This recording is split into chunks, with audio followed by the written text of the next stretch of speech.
All right, we are live. Hello, everybody. Welcome back to Rambling Rhetoric. It is I, Scott, and I am joined by Rick and yours untruly. We don't know where Rico is, so maybe he'll join us mid-chat. I don't know, but yeah, we'll see. Today we're going to be talking about gender, sexuality, philosophy of sex, anything else related to that topic it will probably all come up. And with that, I'm gonna throw it over to yours and truly, because we have, and it could be possibly my understanding of the gender spectrum might not be fully complete, so I'm gonna throw it over to her. What I wanted to refer back to really quick was in our last video when I was part of it, Scott needed further discussion of sexuality as a spectrum, and I intend to humor him. So I don't know if everyone has heard of, I don't know if everyone's heard of Alfred Kinsey. Have you guys heard of Alfred Kinsey? Oh, no. Maybe I have in the past. Okay. Is that the guy with like Kinsey studies and all that stuff? No. Yeah, it's along those lines. Oh, so okay. I'll just read this excerpt from this psych textbook that I have from my college class days. So, pioneering sex researcher Alfred Kinsey acknowledged that sexual orientation ought to be considered along a scale or continuum, with exclusively homosexual at one end and exclusively heterosexual at the other.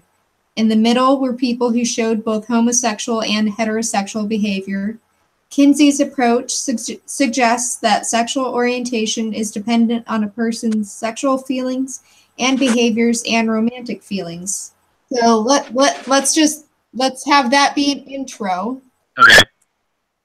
And what are the first questions, thoughts, comments? I just want to know how far this spectrum goes, because yes, I totally get the homosexuality and heterosexuality, bisexuality, and then I guess transsexuality, but I don't see where the spectrum goes from there, or asexual. But how far does this go is what I want to know, because so as far as I understand, that is as far as it goes. That's what it covers. Okay. So then I'll and for now I'll take that. But then we get into gender, and you hear certain people, I call them authoritarians because they want to dictate what I say and how I refer to people. But how far does that spectrum go? One thing that we need to distinguish from the get-go is that sex and gender are two different things. Sexuality and gender, that is, are two different things. Can we all agree on that? I'm not sure. Honestly, I don't know. Just because can you explain why?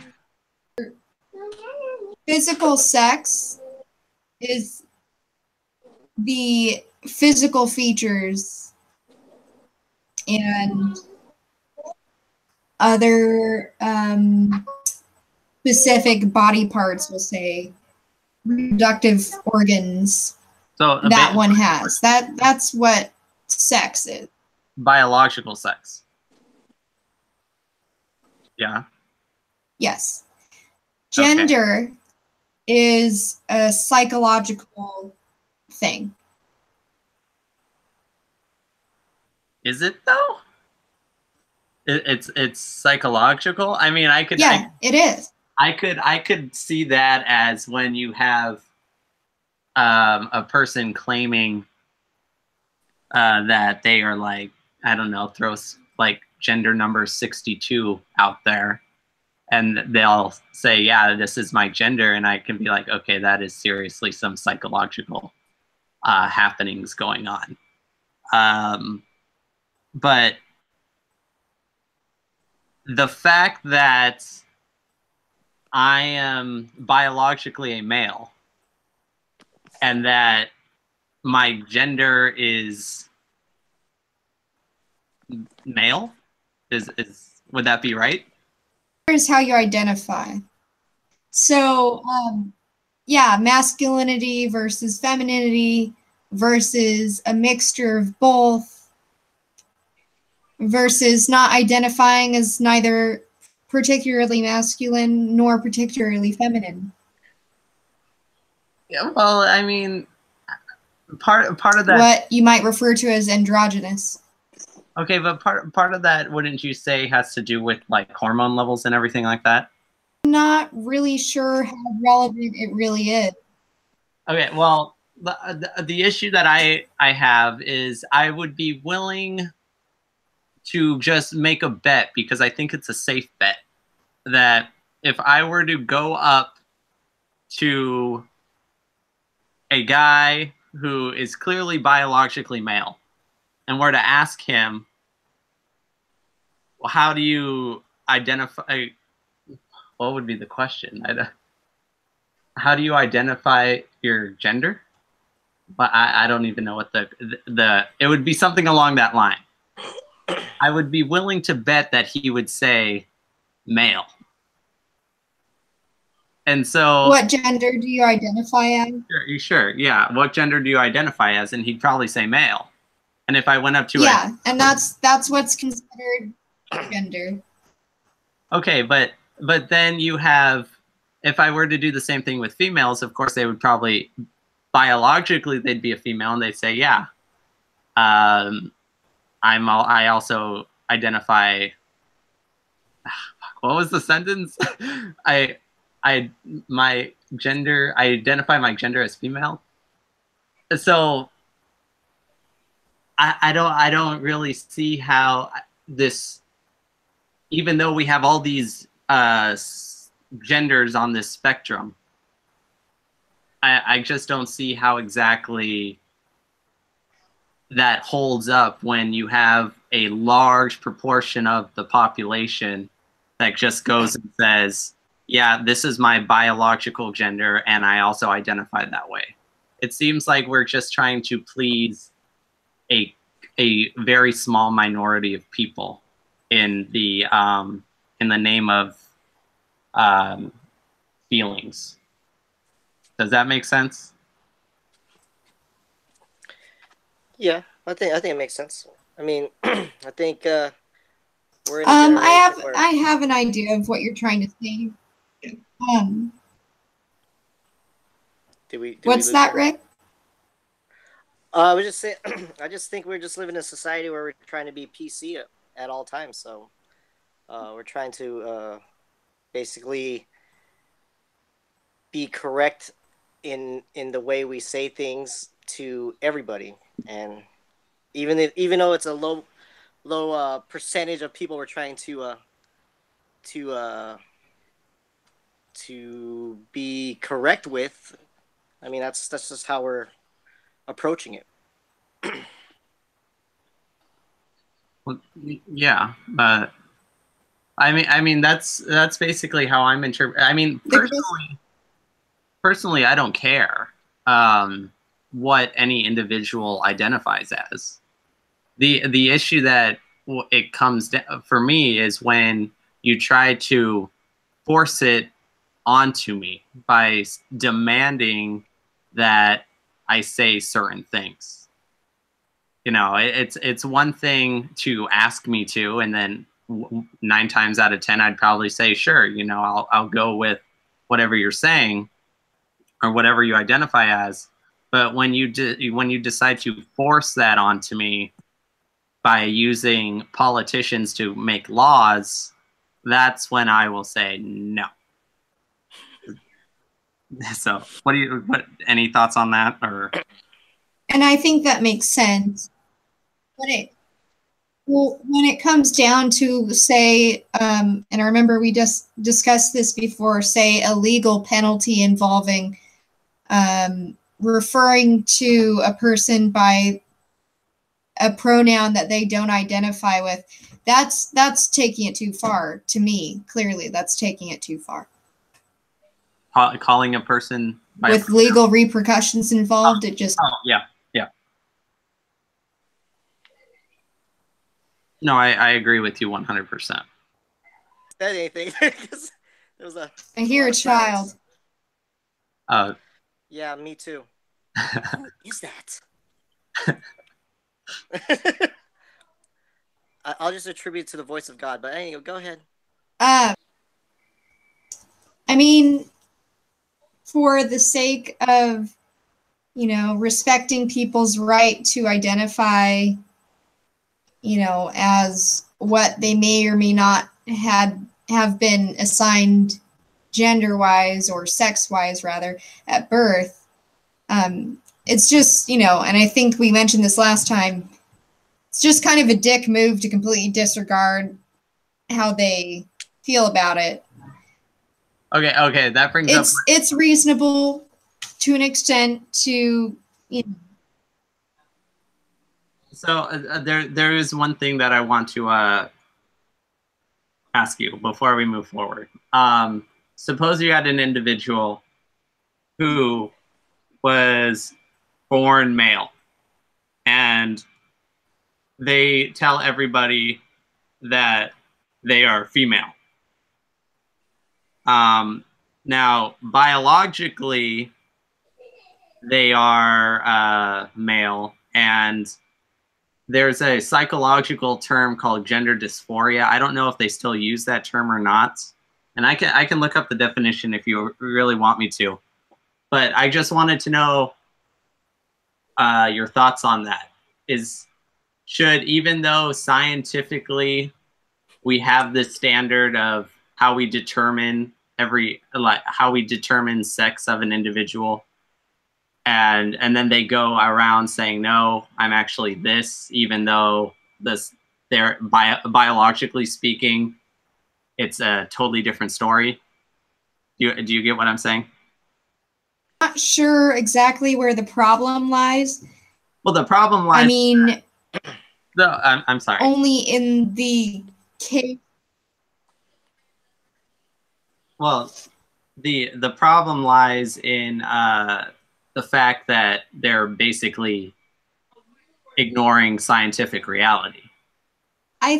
I'm not sure if I would really frame it in that context. I'm not sure that that's 100% accurate, because I'm pretty sure anyone who, has the ability to claim that they're a different gender and to prefer pronouns and things that are different from their actual physical sex, I think they're probably very well aware that they either have male reproductive organs or female reproductive organs. They're not ignoring that. What they're doing is trying to be recognized culturally and by society as a different gender, as either more female than they are physically, or more male than they are physically, or less. Do you see where I'm going with that? No, I am. It's not, they're not asking to be like, I imagine me with a penis, even though I know I have a vagina. It's not like that. Right. No, that's not even within that's not what they're asking for. Okay. Does that make sense? Yeah, it does, but I just see it like how people can exploit this for, it could be a legal thing. I wonder if it would work if let's say we had the draft, for example, and they were just drafting the males and not the females. And then I get drafted, and I go, "No, you can't draft me. I identify as a female." You know? So I'm just gonna say this right here, right now. I think drafting based on sex is obviously sexist and shouldn't be a thing. I think it. Yeah, I don't know. I don't think a woman wants to be drafted though. I mean, if the country I don't think a man wants to be drafted either. Like, who wants to be drafted? Nobody. Well, yeah, I know that, but what I was trying to get at is, I mean, if there's a reason, I mean, if you look back at human history, you have all these cases. I mean, even in the Titanic, for example, it was like women and children first, women and children first, and like, okay, so they would always get that, oh, dare I say the word, privilege over the men who had to stay and die. Does that make sense?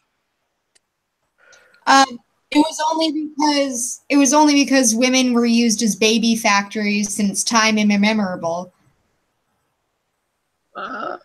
Well, you gotta keep going. It's not because we're like revered and respected. It's because we have a utilitarian, value. That's really all it is. Are you sure? And it's sexist. Well, of course it's sexist, but I mean it's kind of interesting. Like, you don't hear men complaining about it, whereas when it comes to the third wave feminists, they're the ones that always have even oh, air conditioning is sexist, and then they talk about how because they wear shirts that expose, or clothing that exposes more of their body, and men wear suits so it covers more of their body, and they have the air conditioning on so they're colder. That's just one example, but do you understand what I'm saying? I mean, you're kind of losing me. I feel like some of the things that people try to say are sexist are far-fetched, and some of the things that people consider sexist make perfect, clear sense. I think it's not a great logical jump. No, I think women are valued though, and they were always valued in society for the most part. Sure, you can. I mean, if you want to go to like Saudi Arabia or the Middle East, then by all means we can go there, and I'd agree with that 100%. But when it comes to the West, I think there's a totally different. I think there's two clashing perspectives going on right now. What are those perspectives that are clashing? Well, women are oppressed is an example. And I don't think that at all. Not in the West, at least. Not in the West. I do. Yeah. And so, I mean, that is a perspective that I do hold. Okay. Do I want to get into it right now? Because it goes into a whole thing of explaining feminism and the feminist movement. Not really, because that would distract from the topics that we started with. Sure. No, we'll save that for another time, because I do want to discuss that. Oh, absolutely. But okay, with that said, Rick, any final thoughts before I show this thing that I wanted to bring up? Nope. Nothing? Go ahead and show you have nothing at all.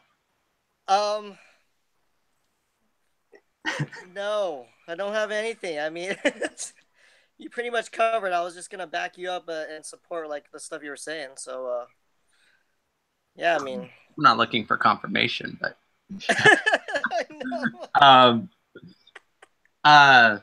okay. I wanna bring this article up. I think this will be the last thing we get into, unless we can. Well, there was a couple of other things I wanted to go into further, but okay. I hope this works. This is from Independent Women's Forum. And this was written by Julian K. I'm not going to get that name right. Can you guys see it okay? Oh, yeah. Yeah.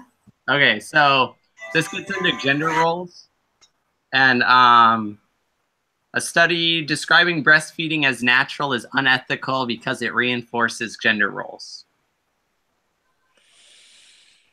Interesting.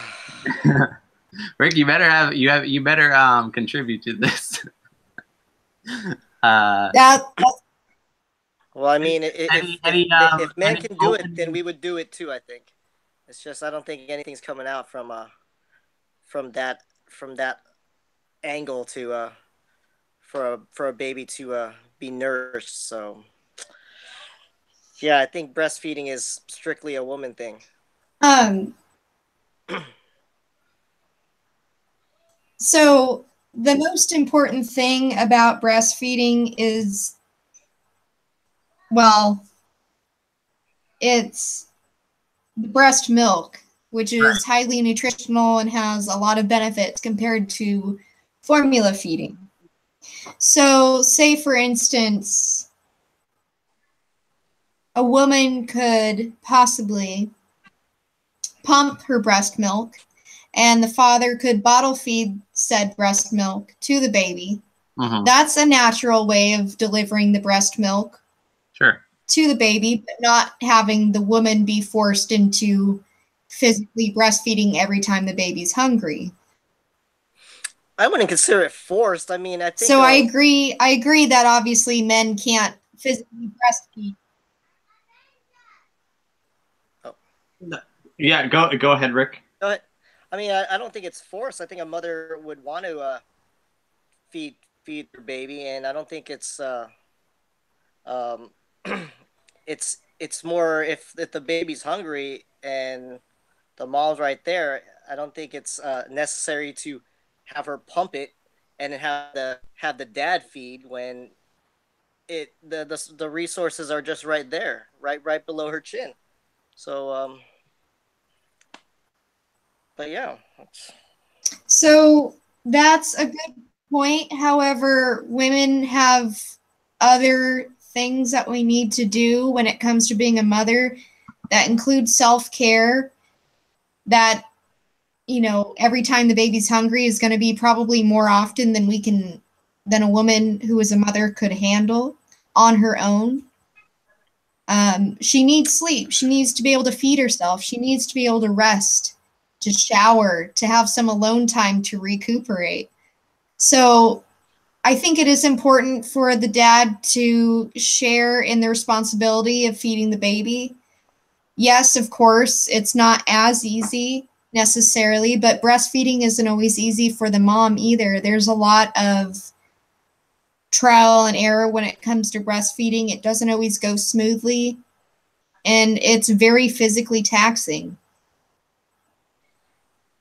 Well, I've heard of mom friends of mine having very sore, raw, just ruined nipples because breastfeeding frequently became such a challenge. And that's something I think men just don't think about or obviously have to worry about. Well, it's not our fault. Yeah, we don't. We really don't think about that or worry about that. But no, anyways, it's not your fault. But what I'm saying is it shouldn't be all the woman's responsibility to feed the baby just because she has the breasts.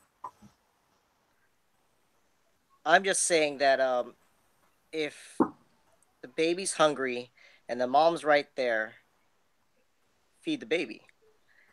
However, if the baby's not hungry and you still got to pump, store that stuff, and then dad will feed the baby. Well, one way or another, feed the baby. Yeah, exactly. That's all I got to say about that. You know, I mean, once again, like we experienced that, and if the baby's right next to us and she's hungry, mom's gonna feed. However, if she's not hungry, we're pumping, and then eventually I'm the one that's gonna feed. And you know, I try to feed her. You know, like pretend that I'm breastfeeding myself. But that's neither here nor there. The bottom line is we nourished our baby, and that's what's got to happen.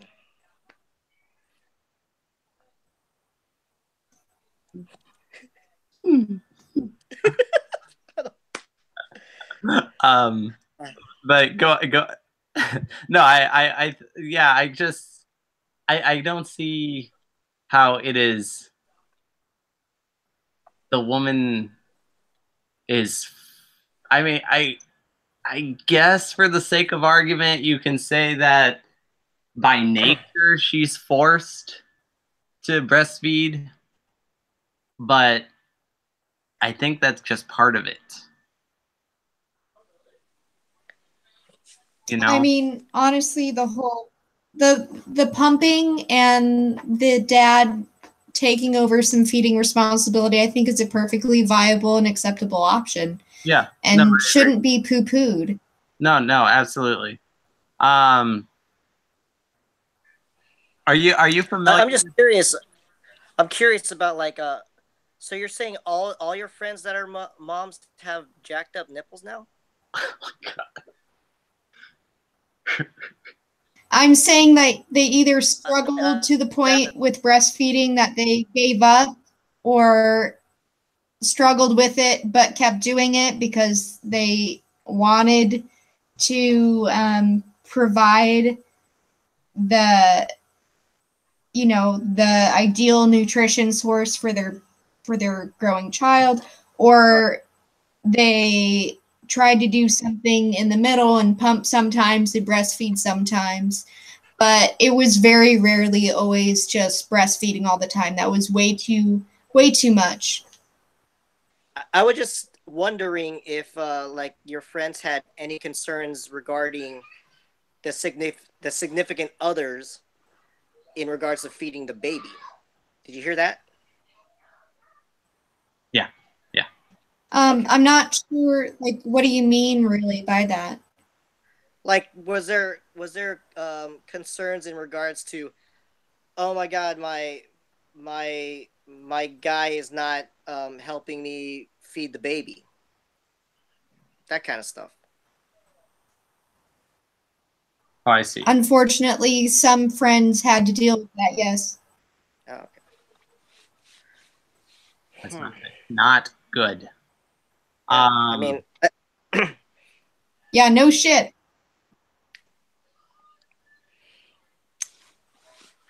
That's probably another topic we're gonna have to discuss on a different day, as I feel like it takes two to tango. So in terms of absolutely, it's a freaking teamwork thing.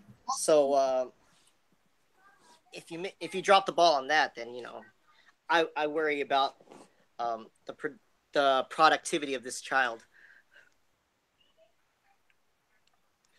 I wanted to get to this notion though of gender roles. I don't see what the issue with these so-called gender roles are. I was hoping someone might shed some light on that.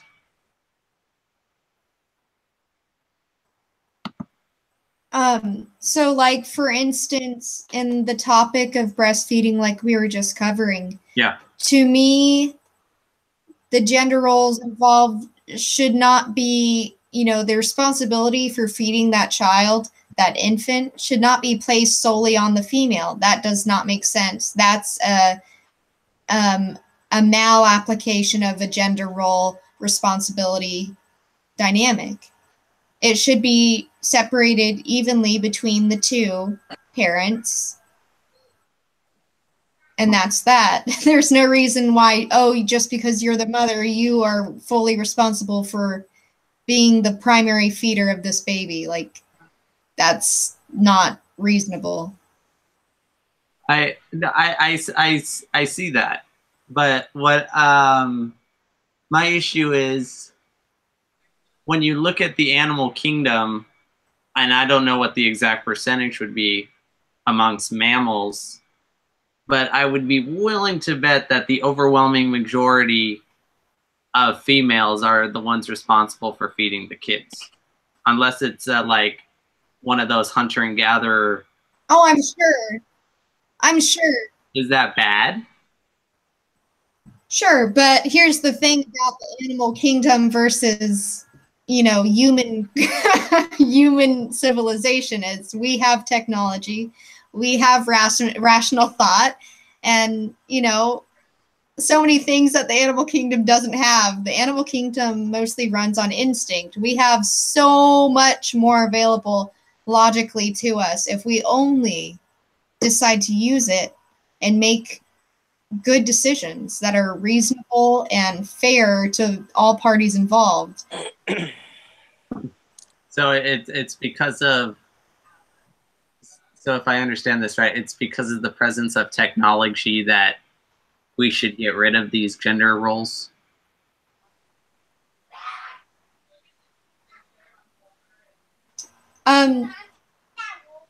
The presence of technology should be helping, but the gender roles really should be done away with regardless. And that would be in the name of equality? Yes. So, is there anything else that we want to go over before we call it for tonight?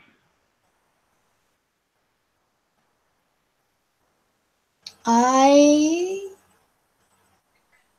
should think not. I definitely that article's, I mean, it's pretty out there, it seems like to me. I mean, in a very, very, very vague way, it relates to what I was saying, but it's pretty out there, in my opinion. I'm not sure what the person who authored it was thinking. Yeah, I think they're just kind of going on.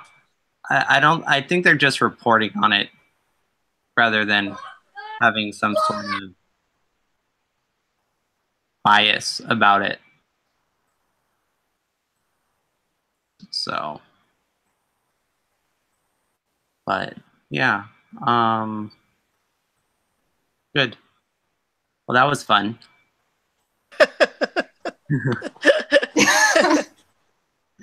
I just want to wish Rico all the best during this difficult Shark Weeks actually, and I hope he'll be back next week. Yeah, because Rico will be back next week too. I miss him already, you know. Yeah. All right. Well, with that being, I agree, and I really hope that someday. Say it again.